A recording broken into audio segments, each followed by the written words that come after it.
1,000%. As a result, gas stations could no longer afford to resupply their storage tanks, and in many places, Americans would spend entire days waiting to fill up their vehicles. In the North, many people reverted to heating their homes with wood-burning stoves, and in an effort to save fuel, Nixon ordered that the maximum speed limit be set to 55 miles per hour nationwide. Wow. This led to truckers going on strike, and they started coordinating via citizen band radios, inventing their own slang and terms to confuse law enforcement. Many of those who were on strike spent their time slashing tires, shooting trucks, and dropping cinder blocks from bridges on non-participating truck drivers. Damn. More than a few people were killed over these disputes, and the entire country suffered enormous supply chain disruptions. And then Nixon had another one of his brilliant ideas. In 1973, he signed a bill extending daylight savings time to last the entire year. As violent crime rates rose to the highest point in recorded American history, and children walked to school in total darkness because there was not enough fuel for their school bus, Americans rightfully started wondering if the people in charge had no fucking idea what they were doing. Right? Yeah. Premium wireless is $15 a month, but I'd like to offer one other perk. We have no stores. That means no small talk. Just sign up online at mintmobile.com. It is an introvert's dream.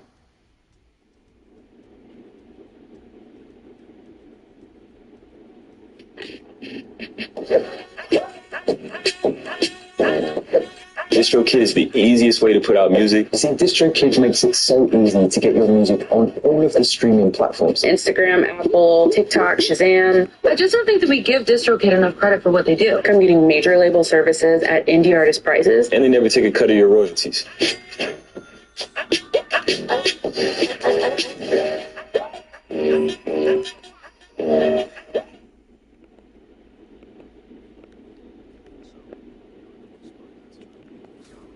Right? Yeah, for sure.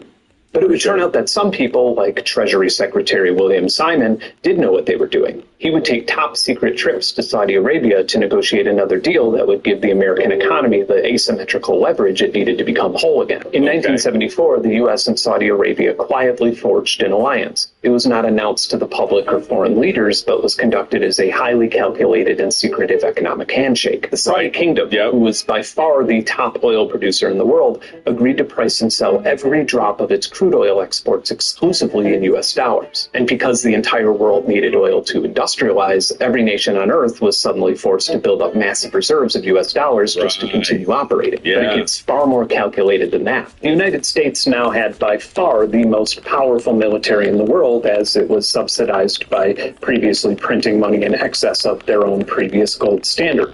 And the U.S. agreed to give the Saudi monarchy an ironclad security guarantee. The U.S. would provide cutting-edge military hardware, training, and an implicit promise that the American military would intervene and protect the Saudi royal family and their oil fields from any threat. And in return, the Saudis agreed to recycle their excess oil profits directly back into the U.S. economy by purchasing billions upon billions of dollars in U.S. Treasury bonds. And in this same decade, between 1970 and 1980, Saudi Arabia's GDP went from $4 billion. And now you see why we haven't gone to nuclear energy. Now you see why green energy there hasn't been a greater push for green energy in a lot of developed nations, because America has leverage over a lot of nations. A lot of nations needs America for something. And so America is able to basically lean on everybody and say, listen, man, Saudi Arabia, you got a lot of oil here, and this is all the money. All your money comes from oil. Be ashamed if something were to happen to it, huh? How about this? We give you protection. It's really on some mafiosa type shit when you really think about it. America's like, man, it's a real nice oil fields you got here. You're real ashamed if something happened to them. It's a good thing we have all this military shit that could protect y'all, man. Yeah. How about this? From now on, you only sell your oil in American dollars, right? And we'll make sure nothing happens to your pretty little oil fields. And then Saudi Arabia is like, okay, well, as long as you can ensure, as long as possible, that people need oil, right? People need to buy as much oil as possible from us.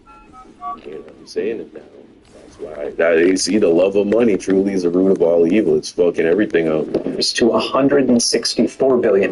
That's like earning $15 an hour at McDonald's, and within the next decade, earning $615 an hour at McDonald's. The GDP per capita in Saudi Arabia, Qatar, and the UAE eclipsed the earnings of even the wealthy class of people in America and Europe. If you've ever watched footage showcasing insane, tacky levels of wealth in Dubai, now you know where that wealth originated. But for the context of this video, this creation of what is now called the petrodollar put America back on their chariot of asymmetrical leverage, while the rest of the world would have to, cut down forests and mine materials and make shit to sell. Right, yeah. If you're on the side of bringing manufacturing back to the U.S., this may be the most important argument I'll ever have to give you. The aforementioned insane amounts of privilege from the gold standard and petrodollar allowed America to outsource most of the things that we don't feel like doing. Mining, drilling, refining, working long hours in a factory. Instead of pilfering our natural resources and letting it degrade our citizens' quality of life, we instead adjusted our ties and thought of ideas and intellectual property that other countries could make for us to consume. Like, try and conceptualize this. I live on land that has a whole lot of iron and pyrite on it. Okay. And then we have a small river with virtually unlimited water just down there.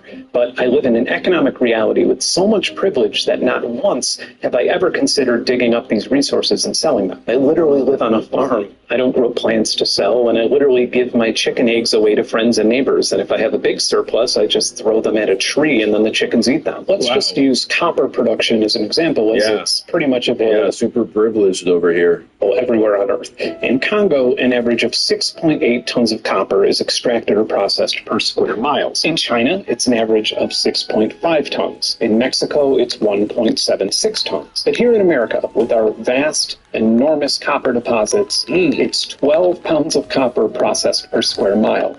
Instead, we import the majority of the copper we use from other places so we can keep our land looking pretty and our air smelling clean. So when I hear billionaires squawking about bringing manufacturing and mining jobs back to the U.S. and then advocating for the removal of immigrants who are willing to do those jobs, I think to myself, did they somehow miss the last 80 years of economic prosperity? Is it possible that they don't understand how any of this works? Or is it entirely possible that they do understand how this works, and the problem is actually that too many Americans are too comfortable? And that probably sounds crazy, but stick with me, because first we need to philosophically understand leverage.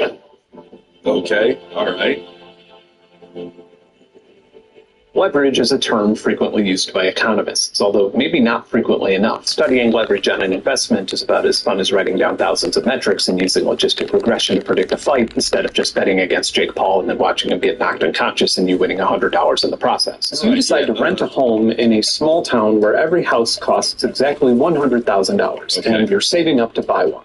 I decided to move to the same town as well, but not just to live there. I'm going to try and make as much money as possible. I happen to have $100,000 in cash, so I buy a house. A year goes by, property value increases by 10%, and I sell the same house for $110,000, making 10% profit on my equity. But then I get a better idea. I take $100,000 from the sale of my house and use it as 5 $20,000 down payments on 5 houses. Another year of 10% value increase will earn me 50% return on investment. So why don't I do this in real life? Why don't I own dozens of properties? Well, because this isn't some sort of infinite money glitch. It's a high-risk maneuver. In fact, it's asymmetrical against me, because if those properties would lose 20% of their value before I sell them, then I would lose 100% of my investment and be broke. But there's a whole lot more to this. Long before George Soros was known for paying everybody in the world to be mean to Alex Jones and Donald Trump, he wrote a classic and important book called The Alchemy of Finance, which was published in 1987. This book introduced and popularized the theory of reflexivity, which is now arguably cited more in anthropology than it is in finance. Continuing with my pedantic little example here. As we all know, one of the few predictable things about housing markets is that they constantly fluctuate. And if I arrived to that town with millions or billions of dollars in capital to absorb the housing market losing value, I'd be able to tip the scales in a way where I'm not as exposed to the asymmetrical risk. If I buy enough of these houses in this little town, I'm actually not only contributing to the increase in the appraised property value, but I'm able to maneuver the local economy to my benefit. I could perform a little magic trick called the dividend recap. I could create a shadow company and then sell the houses to myself far below their actual value. Then when this causes comparable houses to be appraised at a lower value, I can buy them and rent them at higher prices until I create a housing shortage, which will then inflate the value for when I decide to sell them. By the way, none of this is hypothetical. This is exactly what Blackstone did via Invitation Homes after the 2008 financial crisis. And Blackstone, for example, is now the largest owner of individual houses in the United States. And then we're renting them. This is where capitalism starts to look very evil, right? Because there's nothing. You buying a house as an individual, nothing nefarious about that. You sit on the house goes up in value, right? The property goes up in value over time. The community gets developed, right? More people are buying other houses, supply goes down, demand goes up because the neighborhood is nice. Your house goes up, you sell it for a profit. Oh, that's so nice. But then when these fuckers, these billionaires come in and do this shit, where they like manipulate the cost of the houses because they have so much fucking money they can just buy all of these houses at once and then all this bullshit that you just described. That's fucking evil, you know, because we working class Americans, we're the ones who have to fucking now try and navigate that system that they invented. Yeah, all right.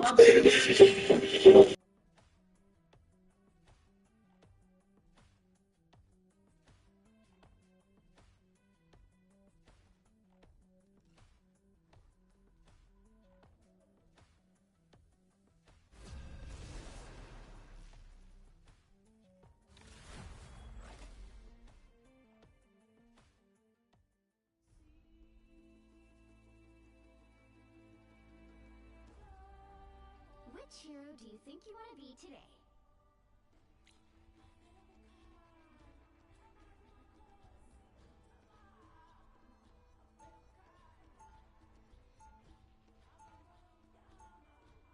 Now, who am I gonna banish from this match?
The right heroes could make all the difference.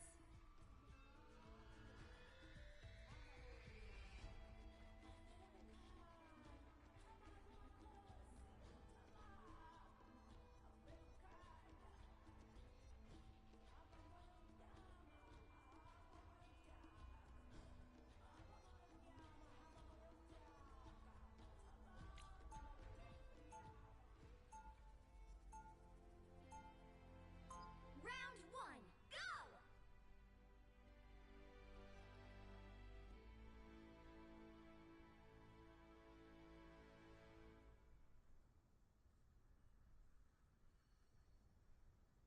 They'll be coming in 30 seconds. Stay strong. I serve as queen of the 10th realm. Kneeling I'm is used to being the acceptable. brightest one in the room. Well, according to Ben, you still are. Well, if it makes you feel any better, you're a lot hotter than me. Ooh, thanks. But I'm pretty sure you got me beat when it comes to hotness, too.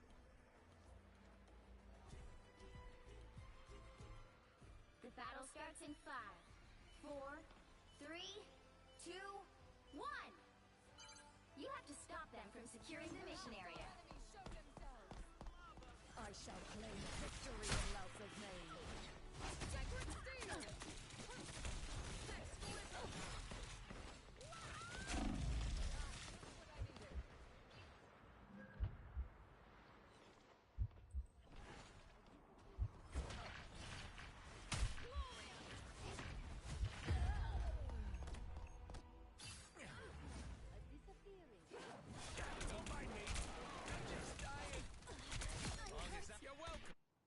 Vengeance shall be mine!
There's help. Better stop that vehicle! Keep an eye here. I am not the man I used to be. I have found a greater cause. They've made it halfway! I unleash Stop the them! Ashanti's power! This is real firepower! Maximum pulse!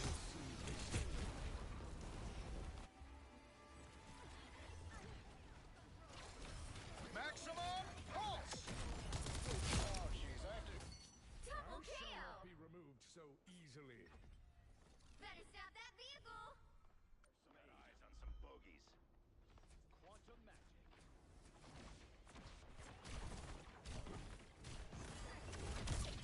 You need not fear. Much better.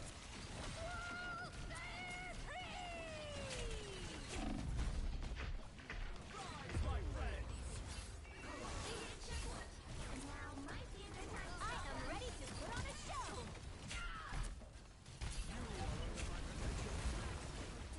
Second chance is over.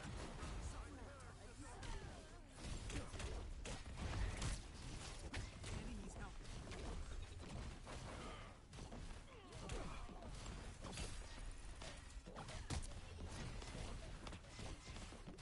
You need not fear.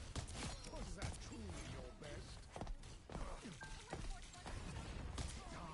Much better. Our enemies are here. Some systems. Fear Magneto!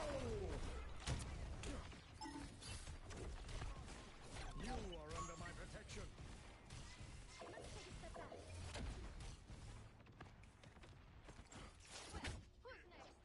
Fall back and regroup.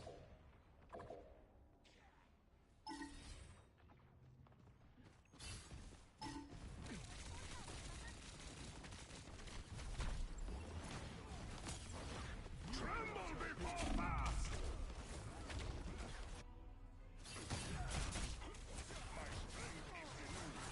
Tremble before fast! Mutants always rise again. You need not fear. All shielded up.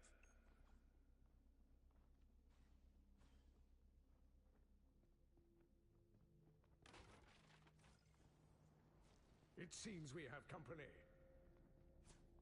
Pick up behind you! Ah, much better. Better stop that vehicle!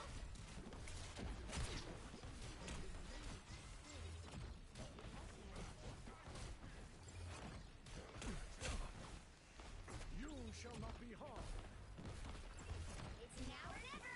Stop them!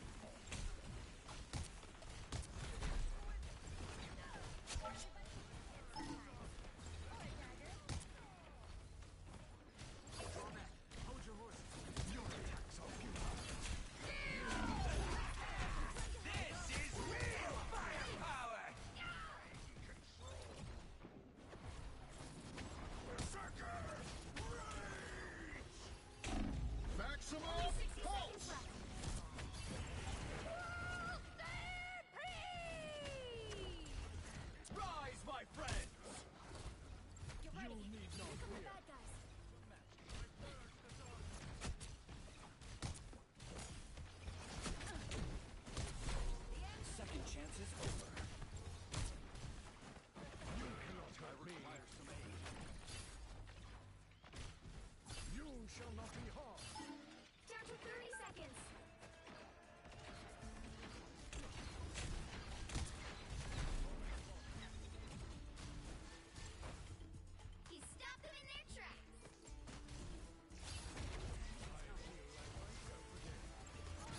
switch things up, including which side you're on.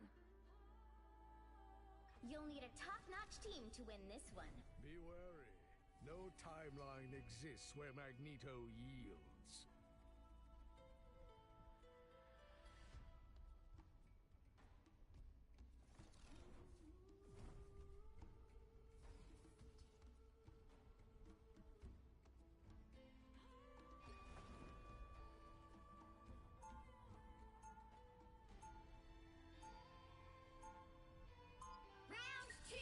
Yes, we can no longer hide from the dangers that lie beyond our shores.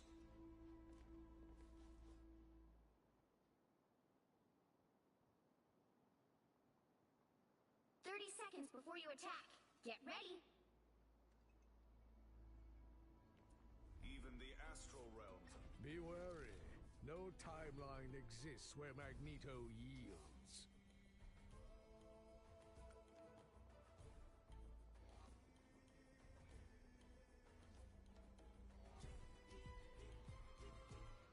The battle starts in 5, 4, 3, 2, 1.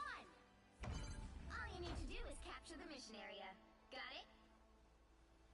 The occult threats to this world are many, and You cannot hurt me. Ah, here they are now.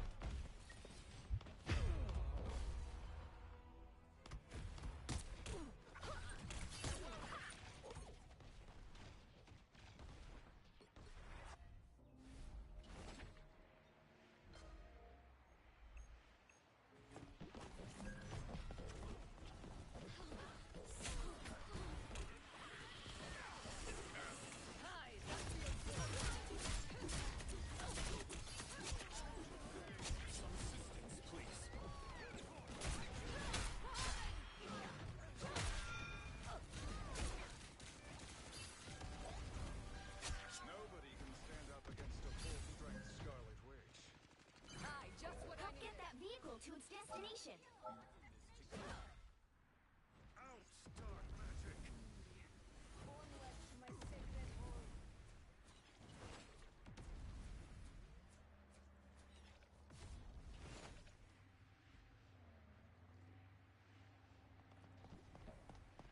I have found more lost souls. Quantum magic. Glorious!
as flawless as they come, darling. Get that vehicle moving again! Only 60 seconds left. The cosmos heals you. This vehicle needs our escort. We cannot allow Bash to corrupt it anymore. Faster! They got one over. I suppose that helps. Some assistance, please. Rise for mental domination!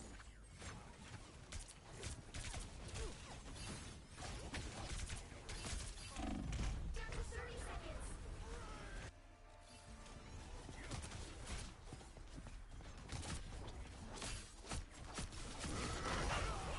There's no time left. Attack! Anymore. Faster!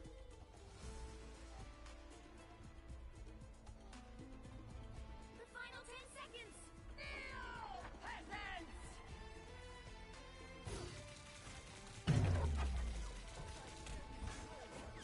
No winner yet.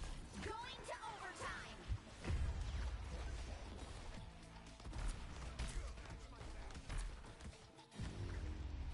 Tremble Final score 1-2-2.